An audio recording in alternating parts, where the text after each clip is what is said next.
Bom, dado o recado em relação à fralda Pampers, voltamos a conversa aqui com o vereador Emerson Jarud, com quem eu divido a tela, com ele que nós conversamos no primeiro bloco e vamos continuar aqui. Vereador, bom, não sei se o telespectador ligou a televisão agora, mas se ligou, vou rapidamente refazer a pergunta. Eu fiz uma comparação para que o vereador tivesse uma base de referência para poder responder. Eu lembrei do caso da relação entre o governo do estado do Acre com as empresas terceirizadas, especificamente na Secretaria de Estado de Educação, onde o problema é maior, porque a Secretaria de Estado de Educação é um mundo à parte. E houve uma combinação entre a Secretaria e as empresas não cumpriram com algum combinado. A secretária rasgou o contrato, cancelou os contratos e anunciou que ia pagar as dívidas direto para os funcionários dessas empresas. E eu perguntei para o vereador Emerson Jarud que, na essência, é um problema semelhante ao das empresas de transporte coletivo. É semelhante? Guarda coerência? Qual o seu olhar sobre essa situação, vereador?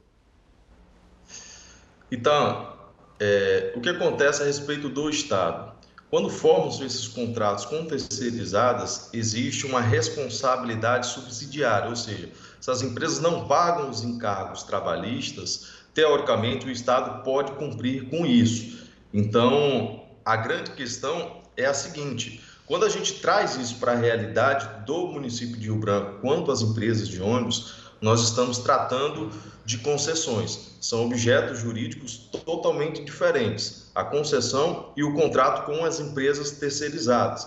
Portanto, já foi inclusive pensado nisso nas gestões anteriores, tanto do Marcos Alexandre, quanto da prefeita Socorro Nery e agora do prefeito Tião Bocalon, dessa hipótese de transferir de fato o dinheiro diretamente para o pagamento dos salários. E tanto a Procuradoria Jurídica do município, quanto também da Câmara Municipal de Rio Branco, sempre deram o parecer dizendo que isso não é possível de ser feito, em que pese a gente ter uma relação semelhante ao Estado, mas não é a mesma, dentro da administração pública do município. Sem dúvida seria uma ideia brilhante, a gente conseguiria aí livrar aqueles que mais trabalham, que mais estão sendo prejudicados nesse momento, mas juridicamente falando isso não é possível de ser feito quanto às concessões. Então, essa possibilidade foi descartada tanto nas gestões anteriores quanto agora.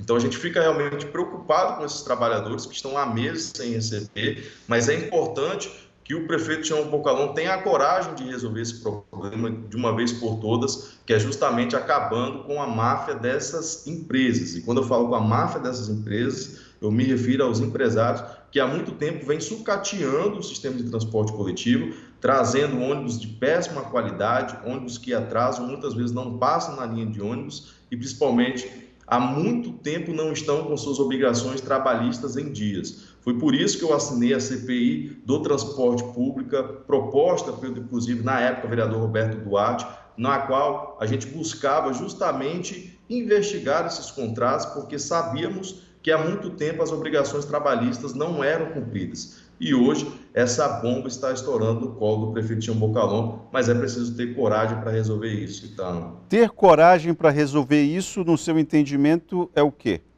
Pedir para essas empresas pegarem a BR-364 rumo a Cuiabá, é isso? É isso. Abrir um novo edital, trazer novas empresas que tenham compromisso, que tenham responsabilidade com seus trabalhadores e também com a população de Rio Branco. E também permitir outras modalidades, como, por exemplo, vans, táxi compartilhado e outras modalidades que podem aí vir a ajudar o município de Rio Branco. Eu sei que não é fácil, tá, né? A gente fica aqui discutindo no mundo das ideias, mas é possível de ser feito. E a gente sabe, diante das práticas que aconteceram nos outros municípios, que quando isso acontecer, quando abrir um novo edital de licitação, nós podemos, inclusive, sofrer muito com isso, porque as empresas vão retirar os poucos ônibus que têm à disposição daqui, criando um caos no transporte coletivo. Mas é aí que eu digo que precisa da coragem do prefeito Tião Bocalon, no sentido de tranquilizar a população de Rio Branco, de fazer parcerias com os táxis, com os aplicativos, com vans, para não deixar a população na mão nesse momento de transição. Mas é perfeitamente possível de ser feito. basta que tenha boa vontade, e inclusive isso foi uma das propostas de campanha do prefeito Tião Bocalhon. É possível, é uma pergunta, é uma dúvida que muitas comunidades aqui de Rio Branco precisam ter sanada.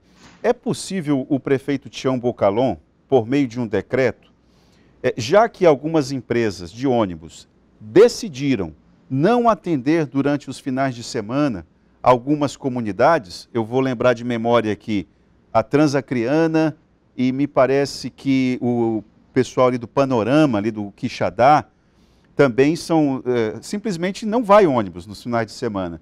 É possível o prefeito, por meio de um decreto, é a pergunta, permitir que micro-ônibus ou vans atendam determinados roteiros? Isso é possível?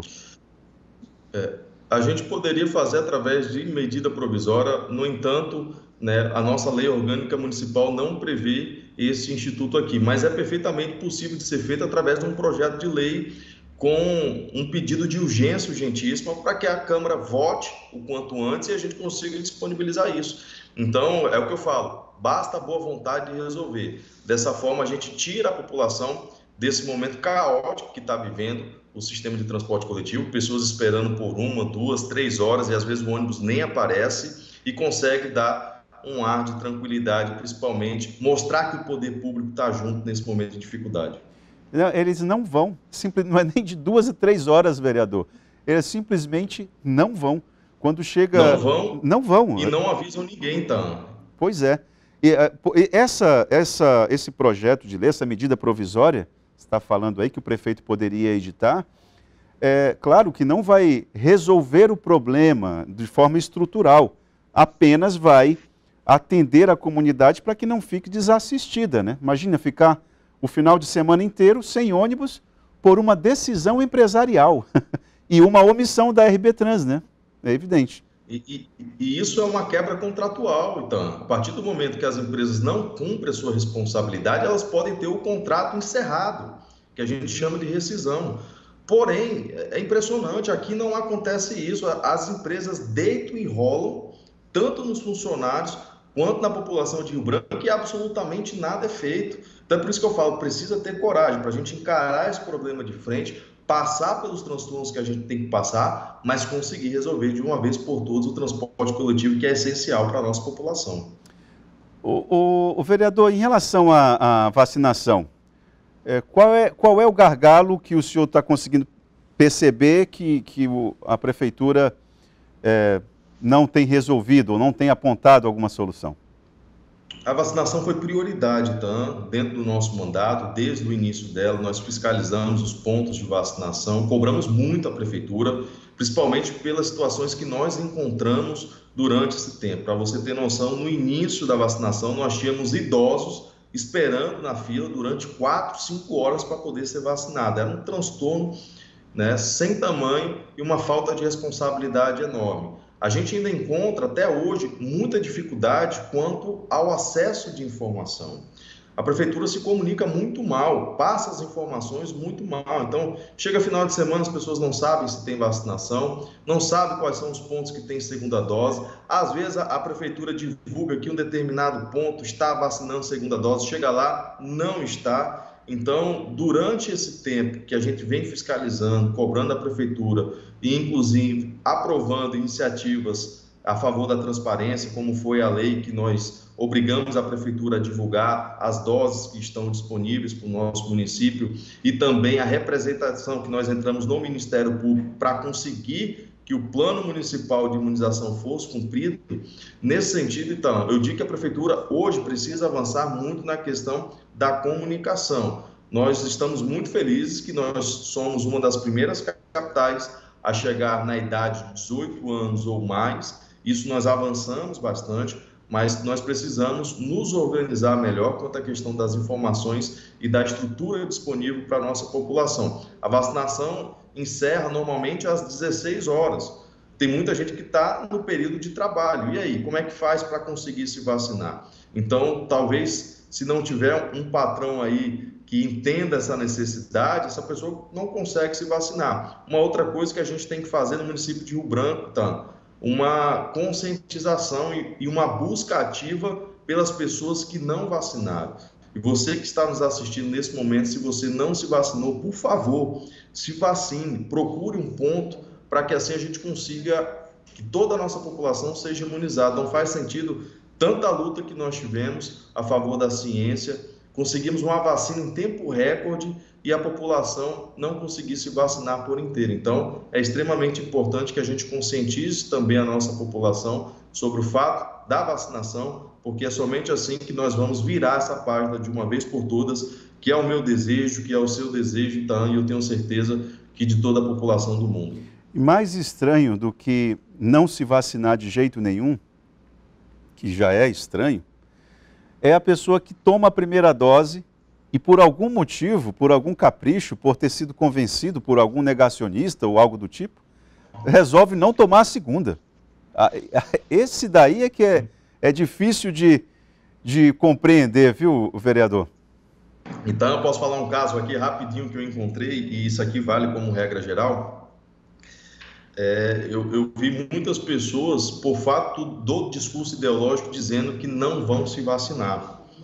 E uma dessas pessoas a gente conseguiu convencer a se vacinar, e ela falou o seguinte: olha, eu vou, mas eu vou num horário onde não tenha praticamente ninguém, e eu não quero que ninguém filme e nem tire foto, justamente para não mostrar que está dando o braço a torcer. O que eu quero dizer com isso, tá? Nós não podemos deixar que o discurso ideológico esteja acima da ciência e principalmente da vacinação. Nós estamos tendo agora, neste momento, uma redução do número de casos de Covid, uma redução no número de pessoas que estão morrendo em decorrência da Covid, justamente pela vacinação. Então, é extremamente importante, faço esse apelo a todos que estão assistindo nesse momento. Se você ainda não se vacinou, por favor, se vacine, pense em você, pense nos seus amigos e na sua família, e eu tenho certeza que em breve a gente vai conseguir virar essa página. Emerson Jarudi, vereador por Rio Branco, muito obrigado pela sua participação aqui no Gazeta Entrevista, que nosso tempo já acabou. Eu que agradeço, Itan, é sempre bom bater um papo com você, passa rápido e a gente está sempre à disposição para prestar contas, para fazer esclarecimentos. Sem dúvida, é muito importante ter toda a população ao nosso lado, questionando e principalmente acompanhando o nosso trabalho. Muito obrigado, nós vamos fazer um breve intervalo agora e vamos voltar falando a respeito de política, porque nós vamos falar com o professor Coelho, consultor político, que vai esclarecer alguns movimentos que estão acontecendo antes das eleições do ano que vem. Daqui a pouquinho.